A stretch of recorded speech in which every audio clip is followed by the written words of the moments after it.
Buhari may likely drop Nnamdi Kanu's charges and free him to the British government, Olunloye claims. Welcome to the news, and thank you for tuning in to listen. A well-known Nigerian investigative journalist Kemi Olunloye has once again spoken. Kemi Olunloye is one woman who always speaks out when there's a reason for her to do so.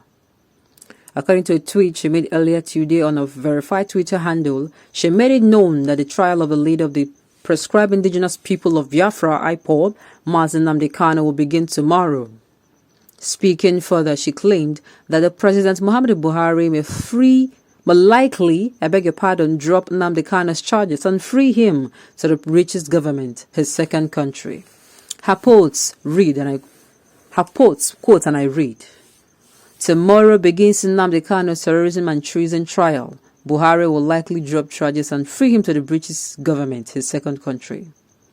That is a good one from Kemi Olunloye. I really think that it is going to be a good one if the federal government will be able to drop all the charges leveled against the IPOB leader, but I do not think it is going to happen. But nevertheless, let's watch and see what will happen eventually. Now, I see no case here, and I believe the people of Nigeria also see no particular case here. This is a case where in the Constitution now, the citizens and electorates' fundamental human rights are written therein. Except now they're going to tell we the electorates that the rights that is written there exist only on ink and paper. That is it. Every and each citizen of this country, each and every citizen of the country has the right, to speak, peaceful gathering, peaceful protests, to go where you want to go. I mean, all those things are stated there in the Constitution. So I do not want to believe that in this same Constitution, now there is a law that also says that if you exercise your fundamental human rights, you will also be prosecuted. I do not want to believe. The Constitution cannot be contradicting itself. It should not be that way. It shouldn't. Now, let us even go back to the drawing board. Let us go back to the drawing board and find out what exactly was the problem. How did we get here? Once upon a time, you were living when these things were not happening. But once upon a time, the citizens of Nigeria were complaining. They were murmuring. Then their murmuring turned to complaining. Then their complaining aroused more. It's like nothing was done about it, and the pain was too much for them to bear. And they said, okay, since one person has been reaching out, and every single one of us has been reaching out, let us come together.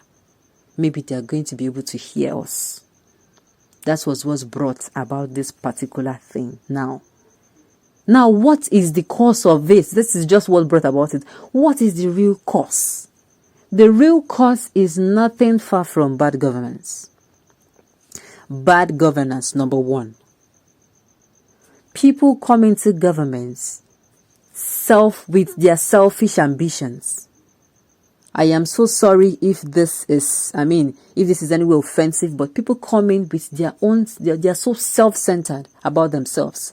What I want to achieve, what I want to, I want, and I need to.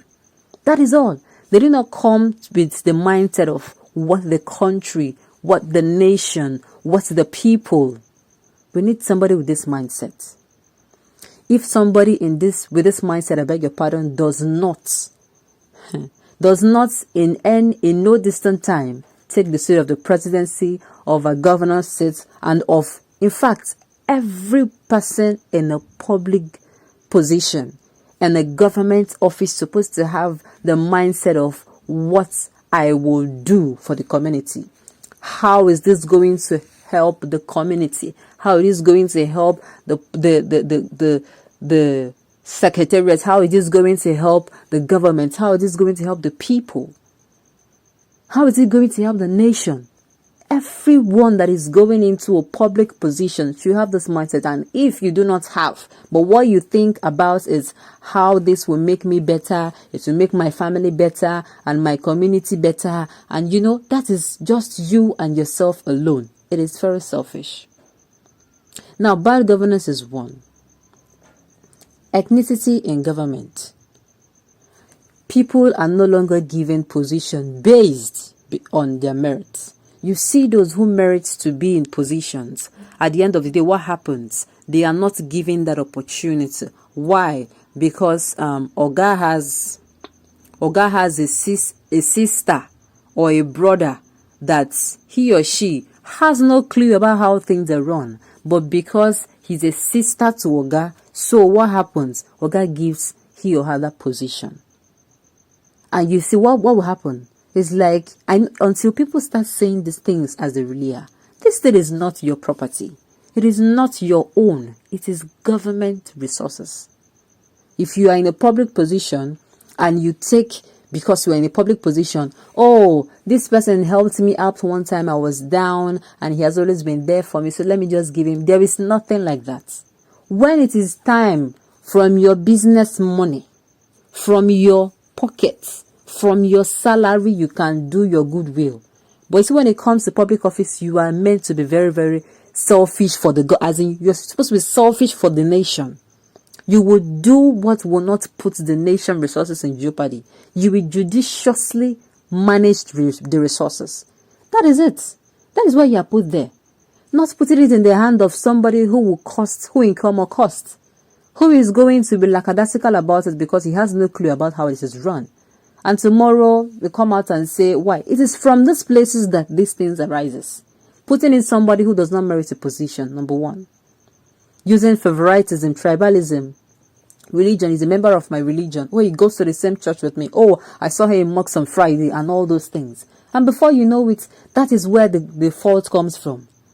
Now, secondly, there is no allocation of resources. There's no equity in allocation of resources.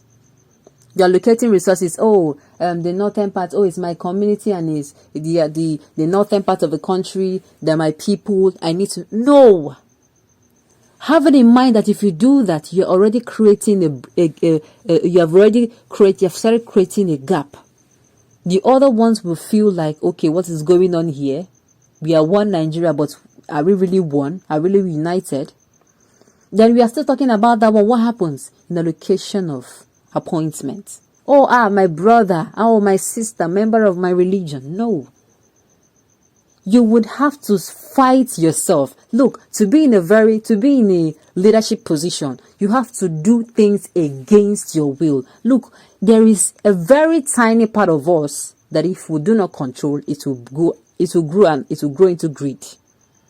If you are in a position where if resources are available at your will, you need to be in a constant battle with yourself to do the right thing. And the right thing for who? The right thing for the people that put you there. When I say people that put you there, I mean the electorate, the nation, not maybe somebody helping one way or the other. Oh, sponsor you. Let me give you money for your campaign, and you. No. This is not the case. The people that really will benefit from it, that come what may, these people will continue to appreciate your good governance. It is a pity we have to stop here. On this note, we have come to the end of the news. We say thank you for tuning to listen until I come your way next time. Enjoy the rest of your day.